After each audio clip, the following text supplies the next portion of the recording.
That's Europe. That's Europe. Just so that you know, because they pay for everything. They pay for your health care and food subsidies for kids. It costs money to do this. So if we want to forward our economy, we have to pay for it now. And it's going to cost us 30 cents here, a little bit higher in your property taxes for the kids in their schools, and a new fire building, and a new police. It costs money. And what it is about Americans, we don't want to pay that. I mean, do you feel that, Gigi? Do you think that Americans, we just don't want to pay? We want all the glory and all the fame, but we don't want to foot the bill for that shit.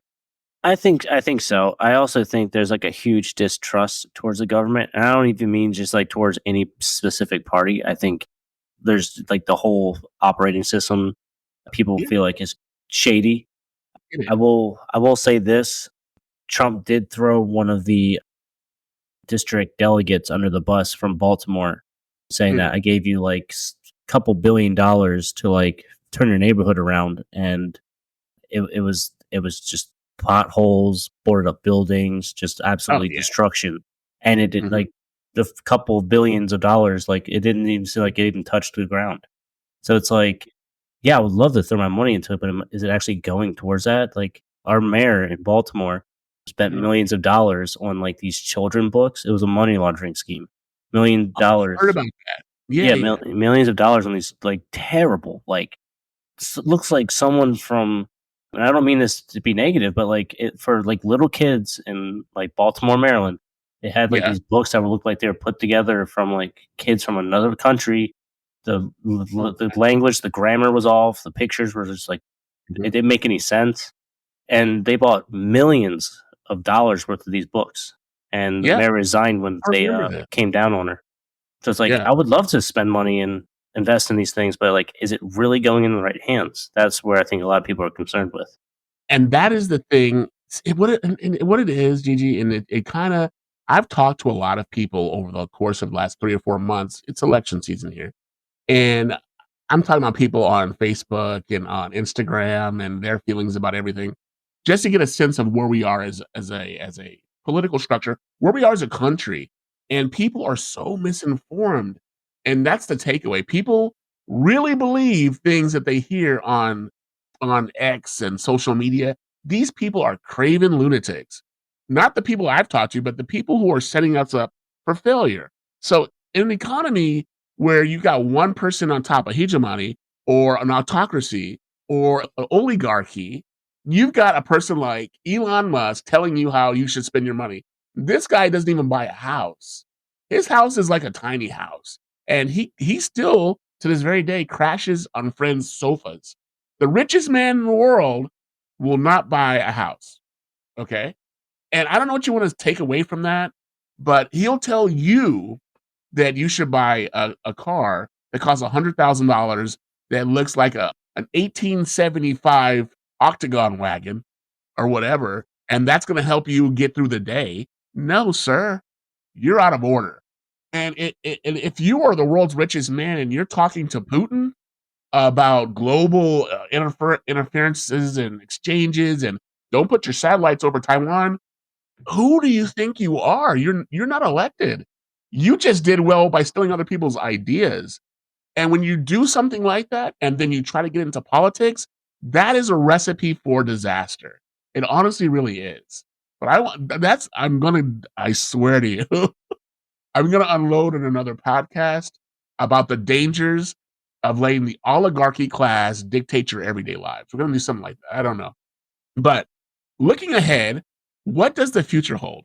Will technological advances and remote work ease the cost of living, or will inequality continue to widen? Skyrocketing housing prices in major cities are pushing individuals further away from from their jobs, creating new transportation and quality of life issues. Governments are grappling with these challenges, but viable solutions remain elusive. So, Gigi, what do you think the deep dive on this is? What does it look like to you? Can you come on? Sorry, can you like reframe that question? So that was a lot. So, if you have what we have here is we're the past is now meeting the future and it's colliding, right?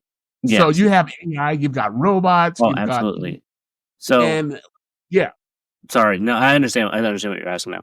So, Yeah, no, yeah, like, technology is evolving so quickly, like, yeah, it used to be like they used to say like, "Oh, we'll have like flying cars by the 2000s and all that." Now, while that may yeah, not be true, I never would have thought that we would have actually self driving cars. I mean, they're not like how they are in iRobot, but I mean, right. the I don't I can see it getting there. Things Yeah. are evolving so quickly. I don't even. I want to say like, yeah, definitely like within the next 50 Oh, years, yeah. I wouldn't be surprised if it was next 20. Oh, yeah, bro, they have a taxi with I think it's a taxi that it's an air taxi. So it vertically lifts with, I think, 10 or 12 propellers, and you can drive it just like if you've ever used a console's remote, it's how you drive it.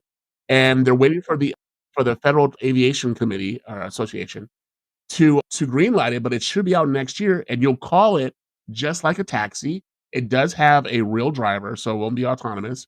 But yeah, and they're gonna create like little landing docks at every airport.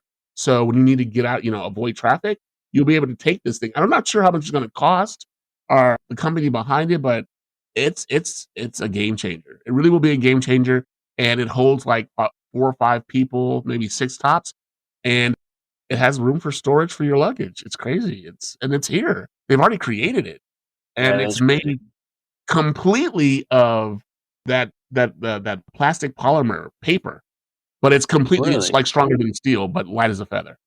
That's the craziest stuff. I was just reading this recently, but it's stuff like that that we can't be scared of it. And yes, I don't hate Elon Musk. I mean, but he is going to drive this force.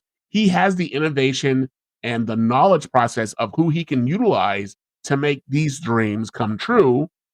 But I just want more restraints on wealthy people who don't have any like no rails. Like you can do whatever you want to do and talk to whoever you want to talk to. I think that's weird. I think that adds to our own crisis here at home. And you can't be able to have one person control everyone's destiny.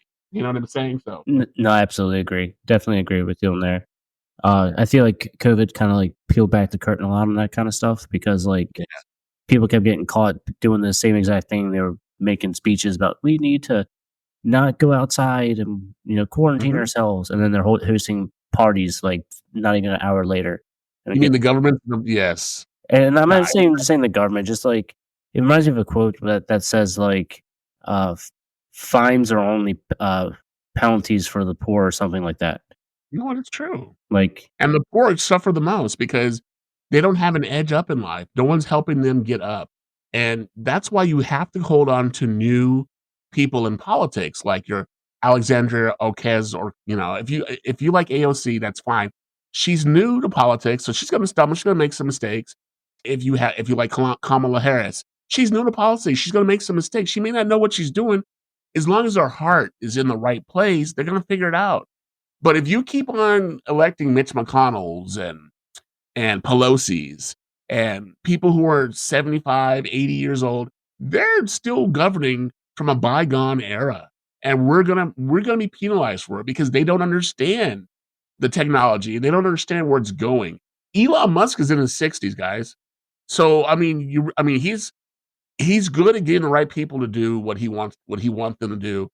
If you're like into labor force and unions, that's not the guy for you. I know people who work for him and they work 24-hour shifts.